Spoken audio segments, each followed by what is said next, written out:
Okay, so here's the thing about Hereditary. I really wanted to like it. When the trailer came out, it blew my mind. The movie looked so creepy and atmospheric and well made. It looked amazing, and I couldn't wait to see it. I love Toni Collette. But then I saw the movie, and I hated it. But apparently, I was the only one. Hereditary currently has an 89% on Rotten Tomatoes, which is especially impressive for a horror movie. A lot of people put Hereditary on their best of 2018 year-end lists, and some people were suggesting that Toni Collette should have been nominated for an Oscar for her work in it. And my question is, were we watching different movies? Listen, there's a lot of good in this movie. I'm not going to pretend there isn't. It would be objectively untrue. The cinematography is great. The sound design is creepy. Toni Collette is obviously perfect. But gang, the story's nonsense. I know what you're saying, Bailey. If I wanted to watch a YouTube channel where someone nitpicks unimportant plot points in a movie to tell me why I shouldn't like it, I could watch a million other channels that are completely dedicated to that one in particular. I'm not going to say it by name. I'm sure someone will mention it in the comments. But if I say it out loud, they'll appear like Beetlejuice.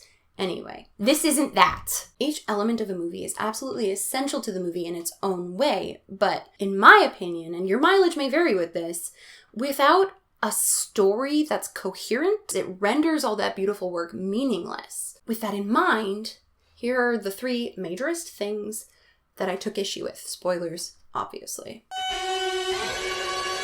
For those of you who haven't seen Hereditary, first of all, why are you watching this? But second of all, it's a really simple story. Old lady dies. Old lady is Toni Collette's mom. They didn't have a good relationship. Turns out mom was in a cult. Also, the devil, a demon named Paimon, is possessing the daughter in the family, Charlie. And then also, he wants to be in the sun. And then everybody dies, basically. So, my first point. What are the rules in this universe? Let's look at what happened with the sketchbook. Toni has her daughter Charlie's sketchbook. She throws it in the fire.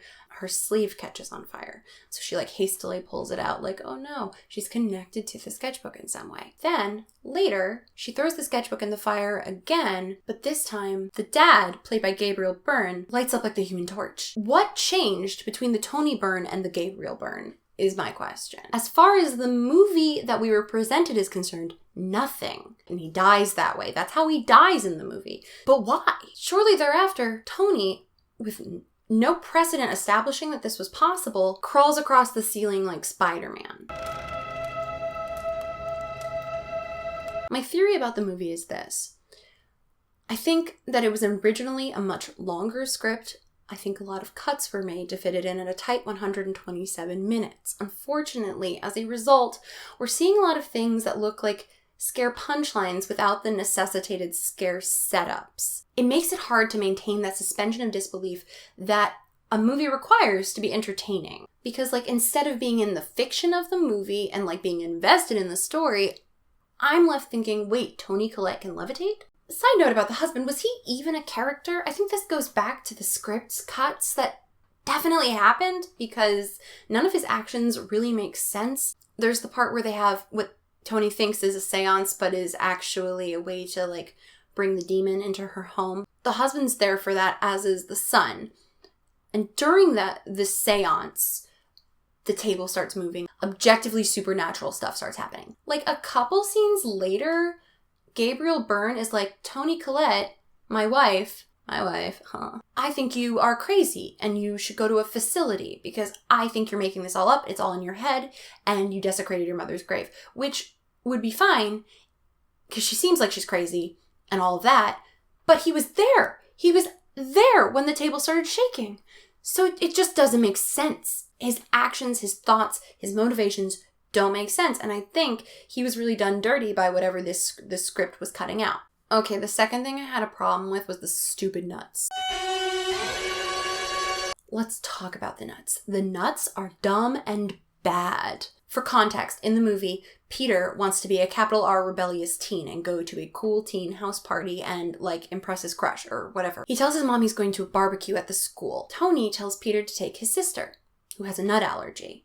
This is established early in the film. And so he does, instead of calling the whole thing a wash and being I'm not going to take my weird little sister to a cool teen house party like a weirdo. But I'm going to let this one slide because he does a lot of things in the movie that don't make a ton of sense. So at this point, I just have to assume that that's just his character. Okay, and it's established prior in the film that Toni frequently forgets her daughter's EpiPen because they want to let us know that she's a bad mother, and that's how they're doing that. But like, here's the thing.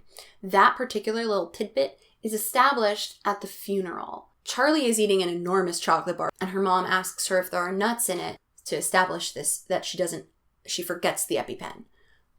But the thing about that is a funeral and a barbecue are very different activities. At a funeral, there's going to be a limited amount of food, if any at all, and you're under parental supervision, or at least adult supervision. What Toni believes is a school barbecue would have a bunch of food prepared by people who Toni doesn't know. They're not watching the food be prepared, and her daughter is implied to be eating the food. It is a food-centric event. She would have brought the EpiPen with her. It makes sense she forgot it for the funeral. It does not make sense that she would forget it for an activity that's literally centered around food. It is absolute lunacy to believe that Toni wouldn't have Peter bring the EpiPen with, but because she forgot it at the beginning of the movie in an entirely different, not at all parallel circumstance, we, the audience, are supposed to go along with it. Cool teen house parties are not really known for their killer snack selection. Except for this cool teen house party, the only cool teen house party in the history of time where not only are there snacks, the snacks are basically just a metric ton of walnuts chopped up real small.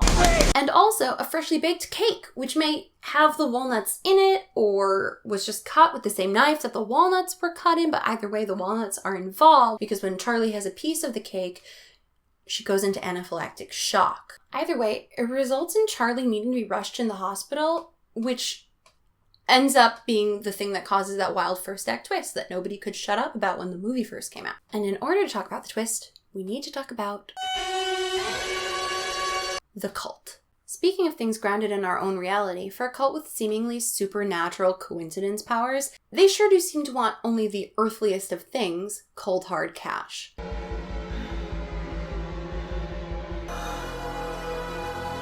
Fine, whatever, it would have made more sense for the cult to be focused on less concrete goals like general good fortune or success or luck. But I guess the cult is already swimming in luck, so cash it is. Because let's talk about those coincidences, shall we? The cult's entire game plan is getting the demon Paimon into a male body, as opposed to Charlie's body, which is tragically female. And that hinges 1,000,000% on coincidence. From the jump, their goal is to kill Charlie so that Paimon can move into Peter's skin husk because the devil isn't comfortable enough with his gender identity to live inside a little girl or whatever. To accomplish this goal, they do several things. They plant a dead deer in the road between the family's home and the house where the cool teen house party is being held, causing a stoned Peter to swerve into the telephone pole that they had, it's implied, planted earlier, and this decapitates Charlie. Mission accomplished. Cool plan, guys! But, like, here's the thing.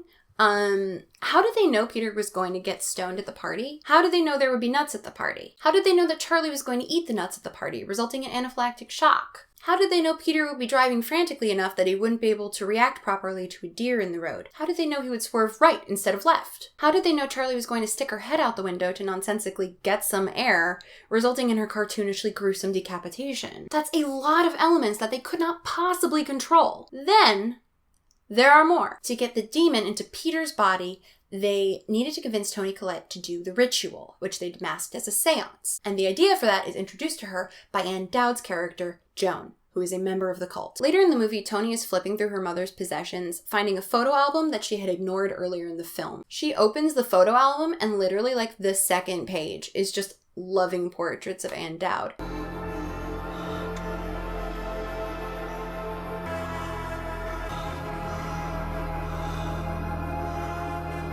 I laughed out loud in the theater. I couldn't even help it. All Toni needed to do to thwart this plan was open the book, and the entire plan would have crumbled to dust. Sure, Toni had a bad relationship with her mom, and they probably knew that. But that's a pretty risky bet for something as important as making sure the devil has a penis.